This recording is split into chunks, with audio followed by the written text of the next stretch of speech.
Hey, this is Lisa with Miracle of Deliverance, and I'm talking to you today about marriage.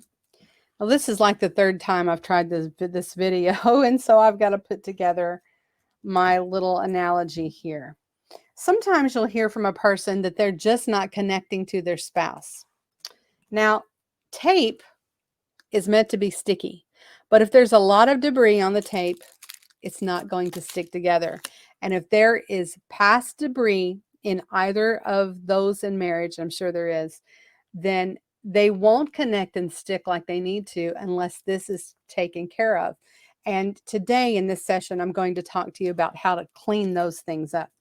Now, one of the reasons that people don't connect with their spouse is because they're so connected to other people and other things.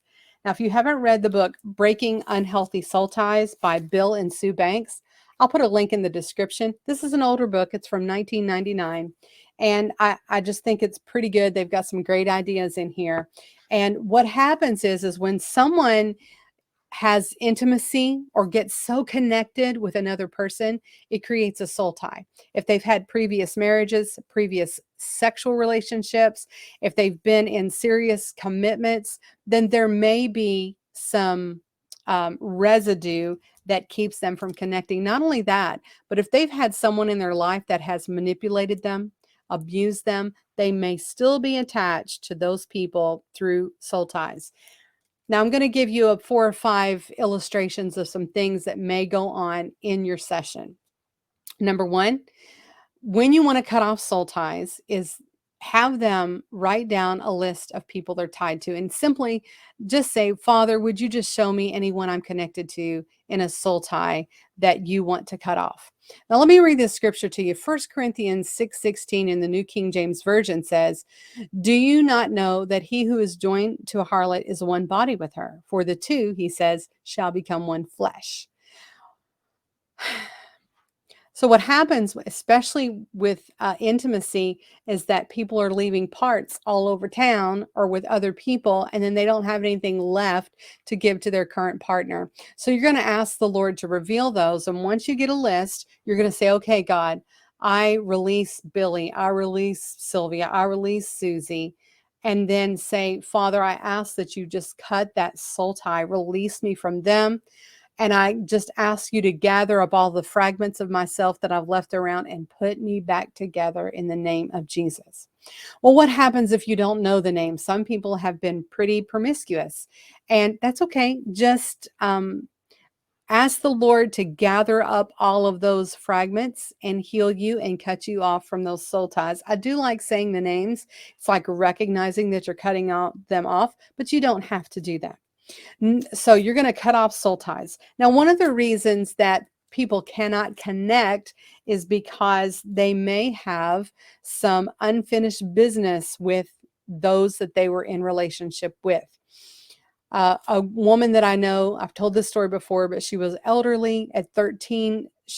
Her parents moved her without telling anyone. She felt like she was in love with this older guy, and she never had closure. She went wild after that, in rebellion and probably in pain. So when she comes into my office, she's been married to a great man for a long time. This is an elderly woman. Her grandchildren have children and maybe grandchildren, I'm not sure. But I said, have you ever broken up with him? And she's like, I never had the opportunity to do that. And she really didn't want to do it at first, but we did a little ceremony where we handed him over to the Lord, thanked him for the role he played in her life, asked the Lord to bless him if he was still living or his family. And I want to tell you, as the Lord, she released him and the Lord cut off that tie, there was a joy that came upon her. A lot of times there's unfinished business. So there's soul ties, maybe a breakup is needed. There may be false hope of reconnecting. And oftentimes people don't even tell others that down deep, they're thinking one day we will get back together. That is planning on sin. That is adultery in the mind. So what we're going to do is say, God, I give you all of my hopes, all of my dreams of ever reconnecting. Make me whole. That sounds easy, but sometimes people don't want to do that. but that's an idea. And then another thing that may be one of these pieces of debris is a lack of closure. Now, especially OCD people like to have closure, like to have things in order, but sometimes you cannot have closure in the traditional way.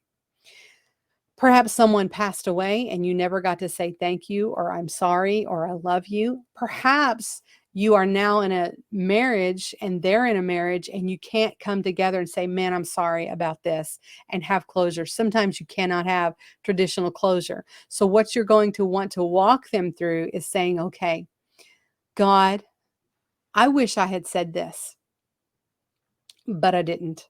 Or I wish I had done this, but I'm handing this to you. The regret, the guilt, the shame, the lack of closure, I've got to have peace about it, because torment comes from the enemy, peace comes from the Lord, and you hand that over.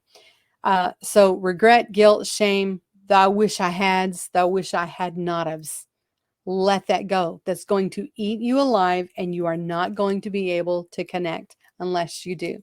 Later on, I'm going to talk to you about healing memories, so that will come up later on. But the last thing in this video is I want to tell you that some of the debris may be caused by the current spouse. A friend of mine, while in labor, had an instance where her husband said something very crude and rude to her. She never got over that. As a matter of fact, she did not like to be intimate with him because what he said would come up over in her mind. She didn't forgive him. She didn't let it go.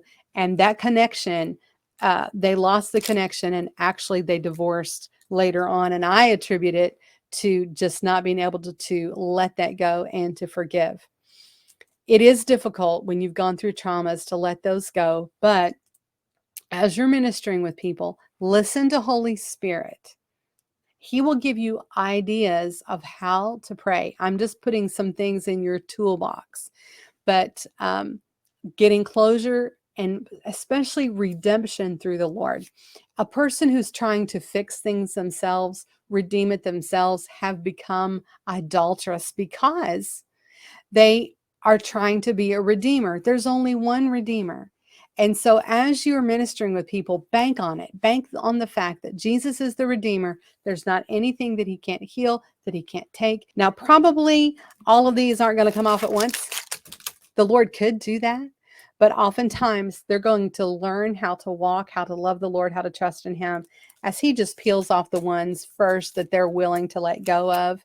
And so just take what you can get.